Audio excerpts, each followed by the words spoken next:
The pound-for-pound number one fighter in the world is back this weekend as Naoya Inoue defends his undisputed Super Bantamweight Championship against a late replacement opponent, which makes for an interesting story going into this one. But why should we be so excited about Naoya Inoue going into this particular fight? I have been talking this guy up for forever, and every time there is an Inoue fight card, I feel like it is almost my duty to tell you how good this guy is, because we just don't see him celebrated enough. So today, we are going over the unbelievable resume that is Naoya Inoue's. He has held multiple different world championships in 4 weight classes. He is one of 3 boxers in the history of the sport to become the undisputed champion in 2 weight classes in the 4-belt era. He joins Terence Crawford and Alexander Usyk in doing just that. He is the first and only boxer to win the undisputed championship at the Super Bantamweight division, having held all 4 titles since 2023, as well as the Ring Magazine Championship. He is also the undisputed champion at Bantamweight between 2022 and 2023. He also had the Ring Magazine Championship in that spot. So he is... The fun thing about this with him is that he is doing this and not necessarily as someone who is the apple of the eye of promoters, right? Like, there are times where guys get different matchmaking and different benefits and stuff like that because they are a superstar. And there's no doubt that Inoue is a draw in his home of Japan. But this type of treatment and these type of opportunities are generally reserved for guys who are big draws in, quite frankly, time zones that are easier to watch for people stateside, right? Whether it be in the United States or in England. That is changing a little bit with the Saudi Arabia dynamic, and these fights are happening in the day, but still, Inoue is going to be fighting at about 4 in the morning in out here in North America, depending obviously on where you live. And he is still getting all of these opportunities, even while not necessarily being that mega draw for people stateside. Also, he became the first undisputed bantamweight champion since Enrique Pinder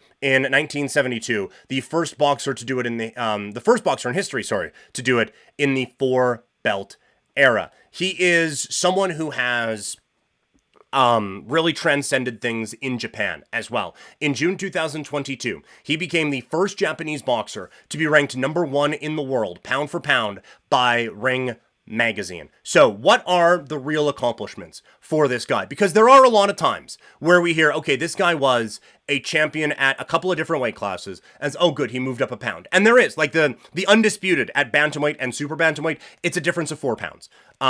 So there is, like, we're not talking about like the UFC, where it's a difference of 15 pounds or anything like that. But when you do look at the full resume for Naoya Inoue, this guy has bounced around a little bit, shall we say.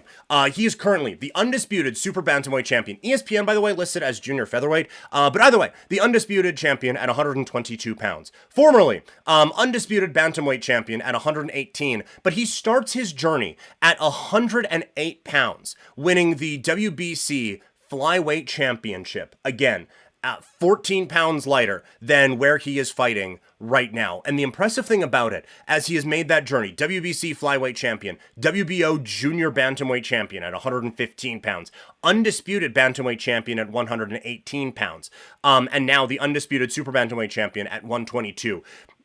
A lot of times, the power that you have doesn't necessarily translate all that well. And also, the lighter weight classes, they're just because they are lighter people, there isn't as much weight behind those punches, so the knockouts don't necessarily come as often, right? That is not the case with Naoya Inoue. Look at the bottom, 28-0 with 25 wins coming by way of knockout. He has carried his power from 108 pounds all the way up to 122 pounds. And so he is fighting guys who are naturally quite a bit bigger than he is. And he is still going out. He is still dictating how every fight goes. And he is still knocking fools on their ass. To the point where he was the 2023 Ring Magazine Fighter of the Year. And a lot of times, you'll see 28 wins by knockout on a resume. Okay, well, That's cool, but did he just get a bunch of tomato cans to start his career off? And the answer is probably, right? Like everyone does. But he has won his last 9 fights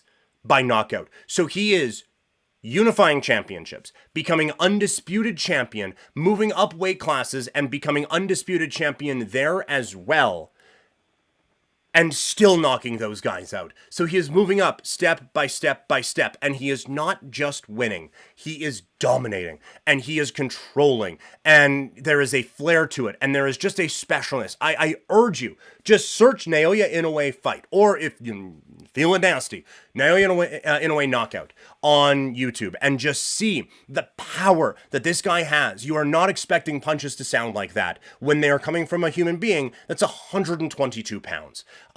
It really is something special. And so I am hoping that this weekend is, look, if he wants to keep fighting in Japan and some network somewhere wants to pay me to go to Japan to follow this guy, I will do that, because Japan's my favorite place in the world. It's an unbelievable spot. I can understand not wanting to leave, but I am really, really hoping that this is one of the last times that I have to Google how to watch this fight in Canada and get no results.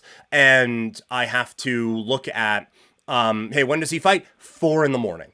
I really do hope that there is a path to this guy to get an opportunity in a much bigger global spotlight, because he has the star power to deserve that and to earn that kind of a thing. And I know I'm being boxing elitist right now, right? Like, just, if he wants to stick in Japan and fight at 4 a.m. my time for the rest of his life, look, he's already pound for pound number 1 on my ranking. So how am I can't put him pound for pound number 1. Like, he is there. He has established himself in that spot. But I just wish that there would be a little bit more buzz and a little bit more excitement around such a phenomenal fighter.